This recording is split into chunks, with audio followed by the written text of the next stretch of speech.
Let's begin with a little smile.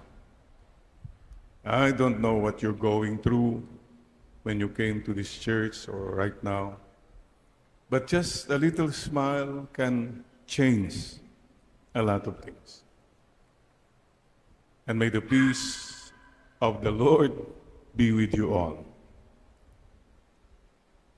Ano po? May the peace of the Lord be with you. With a smile. Let's level up. Let's greet one another in Korean. 안녕하세요. 안녕하세요. Literally, 안녕하세요 means, are you at peace? And this is my greeting, the Lord's greeting, as we come to the second Sunday of Advent. Peace. Are you at peace? Are you living a peaceful life? Peaceful bang buhay mo? It's good to think about it. O pag namatay yung tao, rest in peace. Huwag ka munang mag-rest in peace. Live in peace muna. Kasi mga ibang tao po, the whole of their life, ang gulo, namatay, yun na, rest in peace. And they never had real peace while they are still alive. Please tell the person beside you, live in peace. Huwag ka munang rest in peace. Ha? If you don't live in peace, mapapabilis yung rest in peace mo. Amen. What? You know, peace, inner peace. Right now, do you have an inner peace? Usually, what bothers us? What's bothering you right now? Anong nanggugulo? Number one, maybe you have worries. Ano bang wino-worry mo ng wino-worry palagi? Matagal mo nang wino-worry yan, pero buhay ka pa rin, di ba? Nakakalampas pa rin. So please be careful of worry. It destroys inner peace. Oh, mga seniors, hello.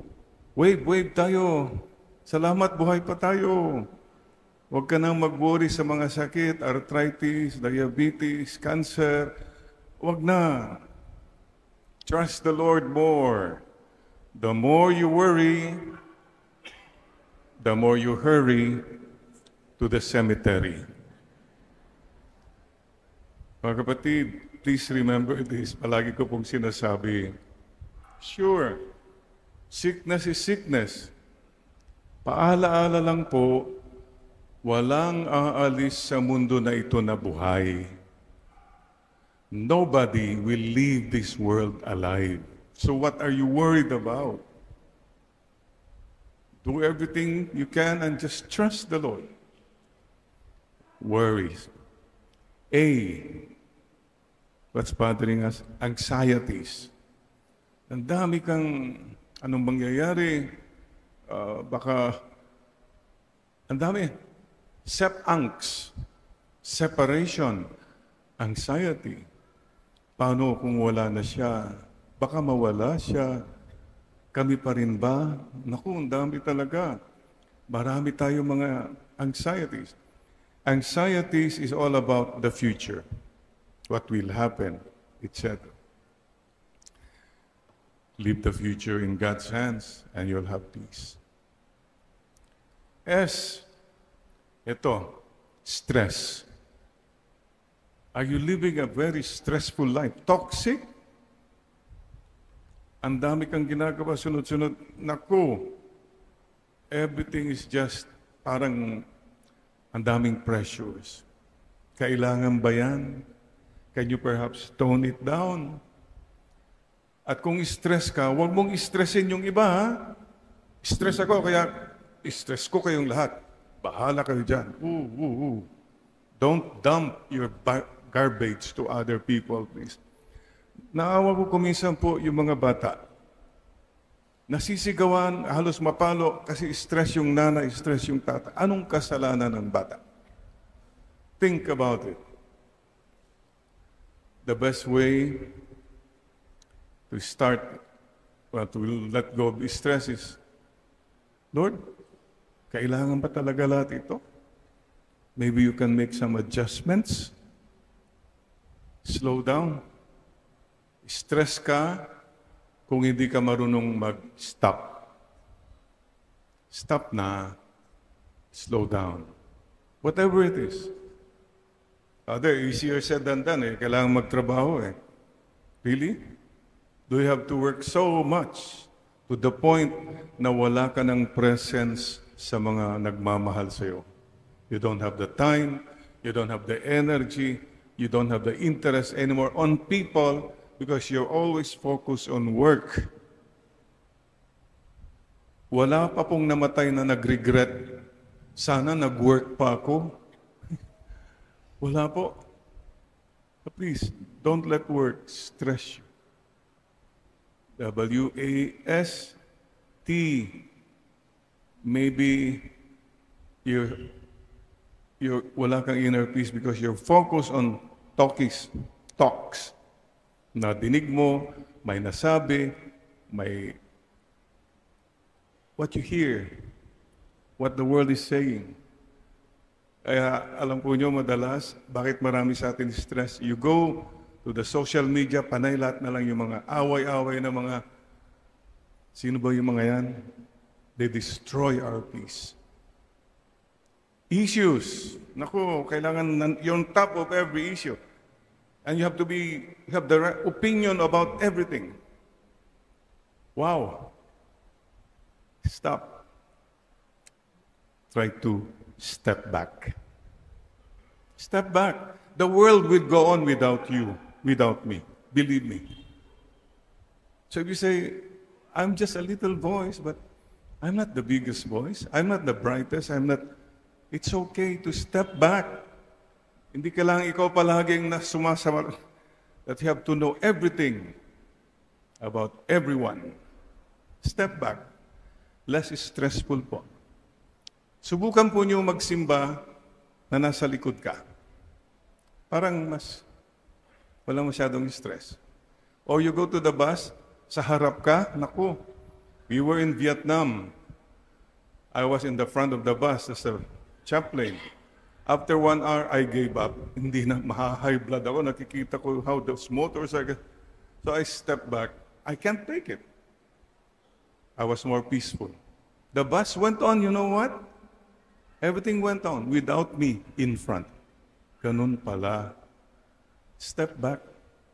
And the third way to handle stress is step aside. Sige po. Mauna na po kayo.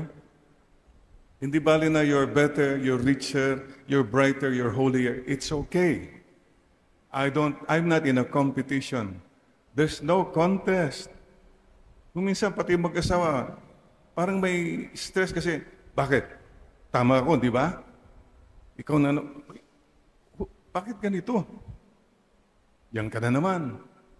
It's all about comparing ourselves. Stop competition. Learn to step aside. So T is talk this. And E, well, no inner peace because of expectations. Mayroong hindi nangyari, nakuha ka na naman. Mayroong hindi ngumiti sa'yo, nakuha ka na naman. So you so focus on the reactions of people. That's why nadi-disturb yung peace mo. Let's go down the line again. What destroys our inner peace? Worries, W-A, anxieties, S, stress, T, talks, and E, expectations. Spell, waste. It's all a waste. Wasted lang po yung pinatulan mo lahat at nawalan ka ng peace. How to achieve peace? Very simple po. I really go back to a very basic formula. By the way, today is our mama's birthday, Concepcion. The Immaculate Conception feast will be celebrated tomorrow. This morning, I woke up rather late, and there were a lot of things already. People wanted to see me, ang dami kong gagawin. I remembered my mama. And what mama always told me, this is the one that leads me to peace. Just pray and take the road of merito. Merito. Oh, sige Jerry, sabi ni mama kanina, you're very busy, marami kang mga haharapin. Just do it happily. Merito mo yan. May mga taong mahirap kung minsan to deal with. Sige lang, magpakumbaba ka na lang. Merito na yan. That's how I do not allow external things to destroy my peace. I focus on the presence of God. I humble myself and take the road of merito and humility. Then I'm at peace. Please try that. That you who suffer, ikaw, nagsasuffer ka, nobody cares, merito. Ikaw hindi pinapansin o kaya pinapersecute ka, it's okay, merito ko na yan, humility. Kasi kung lumaban ka at sumabak ka rin sa lahat ng mga diskusyon ng mundo, you lose your peace. For me, the best formula for peace is a heart that is aware of the presence of God. And the presence of God will lead you to the way of humility and peace. Think about it. Listen to the Lord. It's interesting in the gospel today. Lahat ng mga sikat nung panahon ni Jesus, they were mentioned. Sila, yan. Like, these were the Herod, Philip, the Tetrarch, and sino pa? Lysanias, Annas, Caiaphas, big names. But they're hardly remembered. They hardly matter. Listen to the Lord, not to personalities around us. Then you'll have peace. That's my wish for all of us. So, focus on the gem. God encounter moments. Kanina, nagme-medyas ako. Oh, naalala ko si Mama. Noon, sabi ni Mama, oh, Jerry, butas yung medyas mo. Bayaan mo na lang. Gamitin mo muna yan, pwede pa yan. These are the little things that I remember. But they lead me to humility and peace. Oh, kanina, I put my panyo in my pocket. I remembered Mama always telling me, Jerry, you carry always a panyo, ah? Yes, Mama, and your rosary. So, what I'm saying is, people remember the more matters of the heart, not so much the matters of the brain and the matters of the mouth and matters of the money. Then you'll have more peace, mga kapatid. Ang dami kang blessings.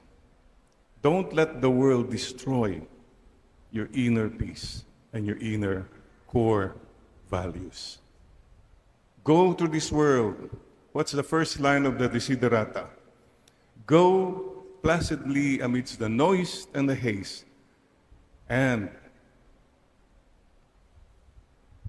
encounter what there may be in silence and peace. So mga kapatid, wishing you all a peaceful life and be instruments of peace. Sana po we remember the driver's prayer. I remember that kasi nung bata po ako, sumasakay po ako sa jeepney. Sa lahat ng jeepney noon nakalagay yung driver's prayer. Maybe some of you remember it. And the prayer says, Lord, grant me a steady hand, a watchful eye, so that no one will be hurt as I pass by. Kapatid, wala sanang nasasaktan habang dumadaan ka sa mundong ito. Wala ka sanang sinasaktan, pinapahirapan o tinutumba. This is what will lead us to peace. Amen. Tignan mo ngayon katabi mo, parang nag-rest in peace na ba yan? Nakatulog ba yan? Sabi mo din sa kanya, live in peace. Amen. And today is a very special day. We are sending off today. We have received the faith. We are sharing the faith. Today, we are sending off a Filipino missionary to Indonesia. Father Crispin Bejano has waited for 3 years bago siya makapunta sa Indonesia. Finally, the day has arrived. And he's going to Indonesia bukas na mismo. Because the provincial said, Father Crispin, come immediately. Sabi namin sana bandang New Year pa. No, the provincial said, you come na as soon as possible, kung pwede first week of December. Yes. By the way, we received the news last night that the Father Provincial who was calling Father Crispin, the Father Provincial died. Pero pupunta pa rin si Father Crispin to follow the Lord. Father, my dear brothers and sisters, let's now welcome Father Crispin in our midst and send him up to go to do his mission in Indonesia. Marami pong pinagdaanan si Father Crispin. It's amazing. He came from a broken home. Napakahirap po yung journey niya. But he persevered. He worked hard, studied hard. He became a professor on his own. Wounded, but healed. And he is a healer now. So many.